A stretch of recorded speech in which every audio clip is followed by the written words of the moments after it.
नमस्कार। हस्तरेखा शास्त्र के इस अंक में एक बार पुनः हाजिर हूँ मैं आपके ही अपने चैनल गो ब्लॉग्स पे। दोस्तों, मैं हूँ भास्करानंद डोभाल और आप देख रहे हैं हस्तरेखा शास्त्र का ये अंक अपने चैनल गो ब्लॉग्स पे।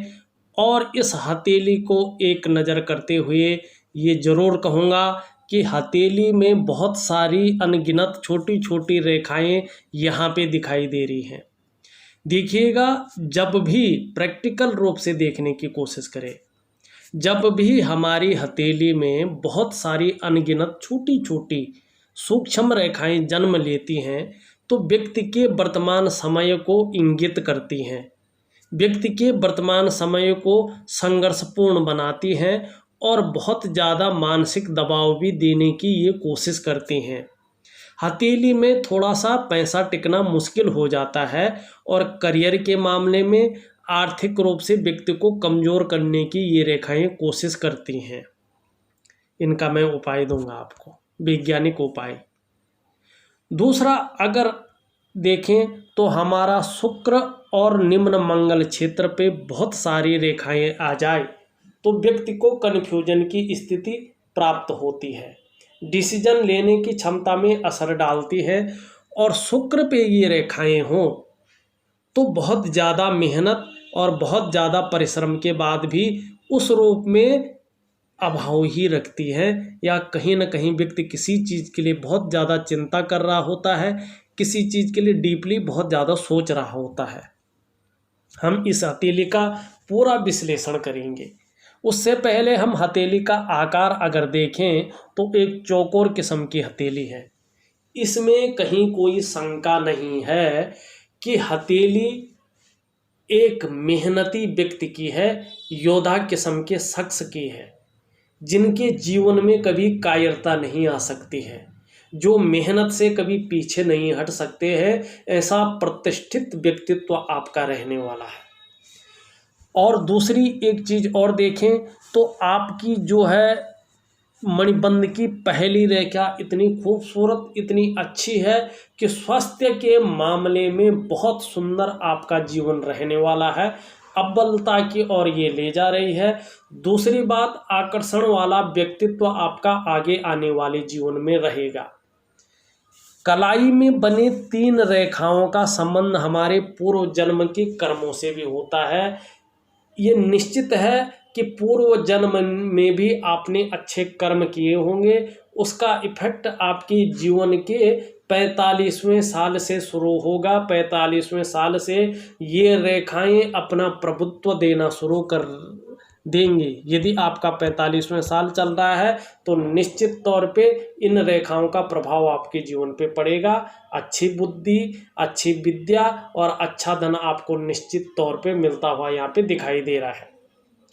दूसरी बात, अगर हम यहाँ पे कहें तो आपकी जीवन की रेखा, आपकी मस्तिष्क की रेखा, आपकी हृदय की रेखा और आपकी भाग्य की रेखा मिलकर ये बता रही हैं कि आपके जो इष्ट देवता हैं वो भगवान शंकर हैं, माँ पार्वती हैं, जिनका उतना आप जितना उनका आराधना करेंगे, उनकी भक्ति करेंगे, उतना ही ज़्यादा आपको अपने जीवन काल में यश मिलेगा, प्रभुत्व मिलेगा, संपन्नता मिलेगी। ये निश्चित तौर पे यहाँ पे देखने को मिल रही है।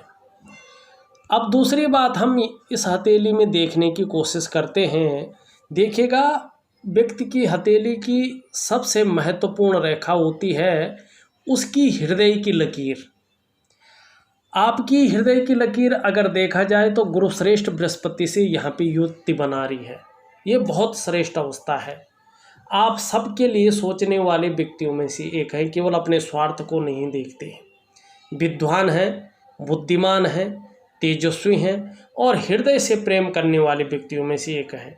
और प्रेम के मामले में आप सर्वश्रेष्ठ हैं, अंत तक निभाने वाले लोगों में से एक है। स्वाभिमानी हैं और स्वाभिमान में कई बार निश्चित तौर पे ईगो प्रॉब्लम भी आ जाती है, लेकिन इससे कोई दिक्कत नहीं है। पूर्णतः विश्वासी हैं, निर्मल हृदय के व्यक्ति हैं। आप मान, पद, प्रतिष्ठा, कोई ऊंचा पद पा सकते हैं, ये निश्चित है। इसमें कोई शंका नहीं है। हाँ, थोड़ा एक दिक्कत ये है कि आपकी हथेली में सूर्य का पर्वत थोड़ा सा डाउन स्थिति में है, कमज़ोर स्थिति में है। इस कारण से जो है आपकी मेहनत का, आपका परिश्रम का पूरा श्रेय, पूरा क्रेडिट आपको नहीं मिल पा रहा है। जितनी आप मेहनत कर रहे हैं उस मेहनत का फल आपको नहीं मिल पा रहा है। लेकिन सूर्य के प्रबल होने से, चाहे जिस भी प्रकार से हो, चाहे आप व्यापार करके हो, आप नौकरी करके हो, कोई और भी काम करके हो, समाज में एक श्रेष्ठ जीवन, एक सफलतम जीवन आप व्यतीत करेंगे। ये निश्चित ही आपकी हथेली में देखा जा रहा है। वहीं अगर हम देखते हैं आपकी हथेली में एक सुंदर सी रेखा, छोटी सी रेखा, मंगल की रेखा शानदार रूप से दिखाई पड़ रही है। आपको अपने जीवन काल में दूसरों का सहयोग बहुत अच्छा मिलेगा और मिलता भी है, और जीवन में भगवान शंकर की बहुत अच्छी कृपा आपके ऊपर बनी रहेगी। दूसरा, ये लकीर इंगित कर रही है कि आप में प्रतिभा अच्छी है, तीव्र बुद्धि के आप मालिक हैं, सोचने और समझने की शक्ति भी विशेष रूप से प्रबल अवस्था में आपके पास है। जीवन काल में यदि कोई एक निर्णय ले लेंगे तो उसे अंत तक निभाने का सामर्थ्य भी आपके ऊपर दिखाई दे रहा है, और आपका जो व्यक्तित्व है अपने आप में अच्छा खासा रहने वाला है, बहुत सुंदर आपका व्यक्तित्व रहने वाला है।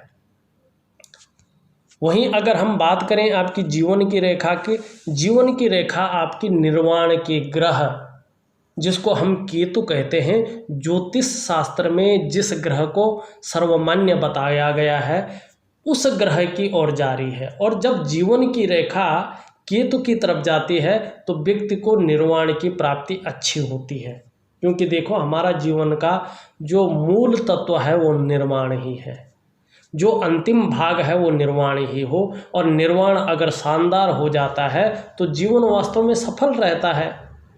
लेकिन उतार चढ़ाव आपके जीवन में बना रहेगा, इस बात का भी ये द्योतक है, ये निश्चित तौर पे यहाँ पे दिखाई दे रहा है। दूसरी, आपकी मस्तिष्क की रेखा देखें तो इस तरह से मस्तिष्क की रेखा यहाँ पे दिखाई दे रही है।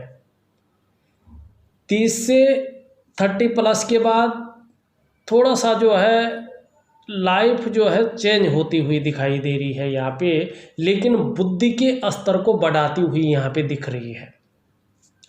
वहीं मस्तिष्क रेखा, आपकी भाग्य रेखा देखें, इस तरह से चली आ रही है और इस तरह से जा रही है, ये भी बहुत अच्छा है, ये करियर की रेखा है। और यहाँ पे एक बिजनेस की रेखा भी जा रही है, एक त्रिकोण भी बना रही है। आपको 2 चीज़ें मिलेंगी अपने जीवन में। एक तो जो है आपको अचानक धन की प्राप्ति निश्चित तौर पे जीवन के एक अग्रभाग में निश्चित तौर पे मिलेगी। दूसरी बात, अगर हम बात करें यहाँ पे, तो पैतृक संपत्ति की प्राप्ति होगी। तीसरी बात, जैसे ही आपका सूर्य प्रबल होता है, आपका सूर्य उच्च भाग में आता है, और थोड़ा सा मैं इसका भी उपाय दूंगा, ये रेखा अपनी प्रबल स्थिति में आती है, या तो ये व्यापार के क्षेत्र में बहुत प्रबल स्थिति आपको देगी, या तो जो है बहुत बड़े ऊंचे पद की आपको प्राप्ति होगी। पर ये निश्चित है, अगर आप किसी ऊंचे पद में हैं तो प्रमोशन के योग बनाती हुई ये 2021 के मध्य तक यहाँ पे दिखाई दे रही है। आपका धन का ग्रह देखें, आपका धन का ग्रह प्रबल और सुंदर रूप में यहाँ पे बैठे हुए हैं, जातक श्रेष्ठ है, स्वयं आप उन्नति करेंगे ही, जो आप लोगों से जुड़ेगा या आपके संसर्ग में आएगा उसे भी उन्नति करने में आप सहायता करेंगे। स्वाभिमानी हैं और विद्वान भी हैं, अपनी बातों का निर्वहन करने वाले परोपकारी व्यक्तित्व आपका रहने वाला है। देखा जाए तो धार्मिक भावनाएं भी आप में देखने को बड़ी मात्रा में मिल रही हैं। अगर आचार्य बृहस्पति इस तरह से अनुकूल स्थिति में हो तो व्यक्ति विद्वान और ज्ञानी होते हैं, अपने क्षेत्र में अच्छा खासा नॉलेज रखने वाला व्यक्तित्व आपका यहाँ पे दिखाई दे रहा है। अपार सम्मान की प्राप्ति होगी, जीवन में बहुत सारा सम्मान मिलता हुआ यहाँ पे दिख रहा है। सड़क के किनारे से लेकर महलों की ऊंचाइयों तक हर जगह व्यक्ति को सम्मान मिलेगा। आचार्य बृहस्पति इस तरह से पुष्ट होते हैं तो समस्याएं तो जीवन काल में आती है, लेकिन व्यक्ति समस्याओं से बच जाता है। समस्याएं व्यक्ति को ज़्यादातर घेरती नहीं हैं।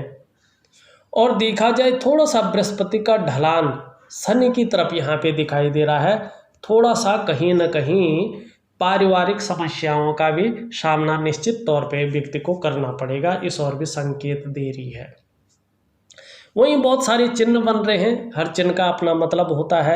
यहाँ जीवन रेखा पे देखो तो इस तरह का चिन्ह बन रहा है, जिसको यहाँ पे देखो तो भाग्य रेखा पे भी त्रिकोण बन रहा है। निश्चित तौर पे अचल संपत्ति का अच्छा खासा लाभ आपको अपने जीवन काल में मिलेगा, इस और ये संकेत कर रही है। वहीं देखो यहाँ पे भी वर्ग का निशान बनता हुआ दिखाई दे रहा है, ये भी अचल संपत्ति की प्राप्ति करवाता है। ज़्यादातर ऐसे लोग जो मैंने हस्तरेखा अध्ययन देखा है और इस तरह की हथेली देखी है, ज़्यादातर ऐसे लोग भूमि संबंधी काम करने वाले होते हैं और उस काम में जो है बड़े कामयाब ऐसे लोग पाए गए हैं, जो मैंने देखा है अपनी उसके। आपका तो मैंने पूछा नहीं कि आप किस करियर में हैं, लेकिन ज़्यादातर मैंने देखे हैं ऐसे लोग भूमि संबंधी जो है काम ज़्यादा करते हैं और उस क्षेत्र में ज़्यादा कामयाब होते हैं। सॉरी। वहीं मस्तिष्क रेखा से देखें तो इस तरह से एक दो रेखाएं सूर्य की ओर गमन कर रही हैं मस्तिष्क की रेखा से। और जब भी मस्तिष्क की रेखा से कोई रेखा सूर्य पर्वत तक चली जाए पूर्ण रूप से, जैसे ये रेखा जा रही है और ये रेखा जाने की सोच रही है, अभी टाइम लगेगा 2-2.5-3 साल, पकड़ चली जाएगी और सूर्य पर्वत अपने पुष्ट अवस्था में आता है, तो व्यक्ति को यश, मान, सम्मान, प्रतिष्ठा, पद सब कुछ ऐसे व्यक्ति को मिलेगा ही मिलेगा। या तो ऐसा व्यक्ति कोई उच्च अधिकारी, उच्च पदवी वाला राजनेता होता है, कोई IAS अधिकारी होता है, या कोई उच्च वर्ग का व्यक्ति होता है। लेकिन मस्तिष्क रेखा जो है बहुत सुंदर होती है जब सूर्य पे जाती है, तो इससे बड़ी चीज़ कोई नहीं होती है कि आपकी मस्तिष्क रेखा से कोई रेखा निकलकर सूर्य पर्वत पे चली जाए। ये बड़ा फ़ायदा देती है, इसका बड़ा फ़ायदा मिलता है। लेकिन बात होती है कि वो ग्रह किस स्थिति में है। अगर आपका अंगूठा देखें लचीला है और अंगूठा लचीला है तो व्यक्ति परिस्थिति के अनुसार ढलने वाला व्यक्तित्व होता है व्यक्ति का। अंगूठे के नीचे के इस भाग को हम शुक्र का पर्वत कहते हैं। ये व्यक्ति के जीवन में आकर्षण देता है, सौंदर्य देता है, वासना देता है और प्रेम के महत्व को भी दिखाता है। इस तरह से थोड़ा अति विकसित पर्वत विपरीत सेक्स के प्रति ज़बरदस्त आकर्षण भी पैदा करता है। आपकी हथेली में शुक्र का पर्वत पूर्ण रूप से उठा हुआ और विकसित अवस्था में दिखाई दे रहा है। ज़्यादातर जीवन सौंदर्य की खोज में गुजरेगा। आप हर कार्य को औरों के बजाय बेहद नाजुकता से और खूबसूरती के साथ करते हैं और करेंगे। हालांकि थोड़ा दयालुपन आपके अंदर रहेगा, उदार दिल वाले व्यक्ति होंगे, खुले दिल से खर्च करने वाले भी हो सकते हैं। तेजोमय अवस्था में है, निश्चित तौर पे ये आकर्षण की शक्ति आपके अंदर भरेगा और आपकी पर्सनैलिटी को निखारता हुआ यहाँ पे दिखाई दे रहा है, आपके व्यक्तित्व को निखारता हुआ यहाँ पे दिखाई दे रहा है। नई चीज़ों के प्रति रुझान रहेगा, परिवार का भी भरपूर साथ मिलता हुआ यहाँ पे दिख रहा है। भौतिक सुख सुविधाएँ आने वाले समय में अच्छी खासी रहेगी और जीवन में निश्चित ही वाहन का, मकान का और व्यापार का सुख आपको मिलेगा ही मिलेगा। लेकिन आपकी हथेली में पैसा तो आता है, अच्छा खासा आता है जिस तरह से हथेली है, लेकिन थोड़ा सा खर्चीला स्वभाव ज़्यादा है, टिक नहीं पाता है। उसके लिए मैं उपाय दूंगा अगर आपकी ये रेखा जो है काम नहीं कर रही है तो। बाकी ओवरऑल देखा जाए सबसे सुंदर और सबसे अच्छी हथेली आपकी है। जब मस्तिष्क की रेखा सूर्य से युक्त बनाती है तो इससे बड़ी चीज़ कोई नहीं होता है। सबसे बड़ी चीज़ यही होती है, व्यक्ति को मान, सम्मान, पद हर चीज़ मिल जाती है और ऐसा व्यक्ति उच्च पद को प्राप्त करता है। उच्च वर्ग का व्यक्ति ऐसे लोग होते हैं। थोड़ी थोड़ी कुछ चीज़ें संघर्षमय हैं, कुछ चीज़ें उतार चढ़ाव दे रही हैं, कुछ चीज़ें थोड़ा कमी रख रही हैं, उन सब का मैं उपाय दूंगा। थोड़ा सा दिनचर्या आपको बदलनी है और दिनचर्या बदल के जो है आपका जो जीवन रहेगा सर्वश्रेष्ठ अवस्था में रहेगा, इस बात की गारंटी आपकी हथेली देती है। इस अंक में बस इतना ही। एक नई वीडियो के साथ पुनः उपस्थित होऊंगा, तब तक के लिए नमस्कार।